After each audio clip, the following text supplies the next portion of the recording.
Per 10 metų gimnazijos skyriuje mokėsi beveik 1200 gimnazistų.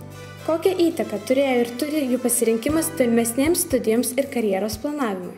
Paklauskime to Ignas Kukausko, 4 gimnazistų laidos absolvento. Sveiki, esu Ignas Kukauskas, baigiau Visagino technologijų ir verslo profesinio mokymo centro technologinį gimnaziją.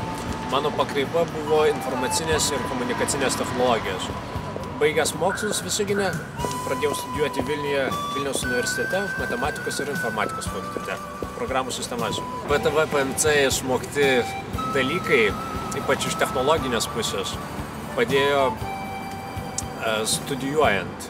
Ypač semestro pradžiose, kai susipažindavom su naujais dalykais, tos žinios, kurias aš įgijau Visagino technologijos ir verslo profesinio mokymo centre, pradėjau daug greičiau orientuotis ir priimti naują informaciją. Norėčiau padėkoti mokytojams, administracijai, visam personalui, kad kažkaip prisidėjo prie to, kuo aš esu.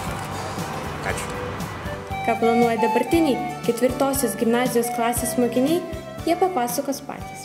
Sveiki, mes esame Visagino technologijos ir verslo profesinio mokymo centro gimnazijos skyriaus mokiniai. Ovidijau?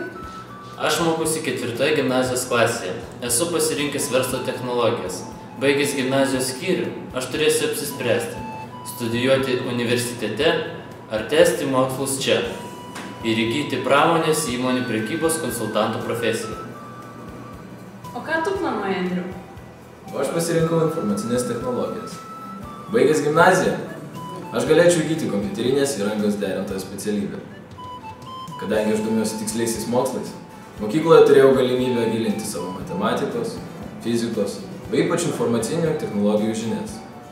Aktyviai dalyvavau olimpiadose ir konkursuose. Todėl drąsiai galiu rinktis studijas universitete. Gausi technologijų pasiūla mūsų centre padeda mokiniams ugdyti gebėjimus, įgyti žinių ir apsispręsti dėl tolimesnės karjeros.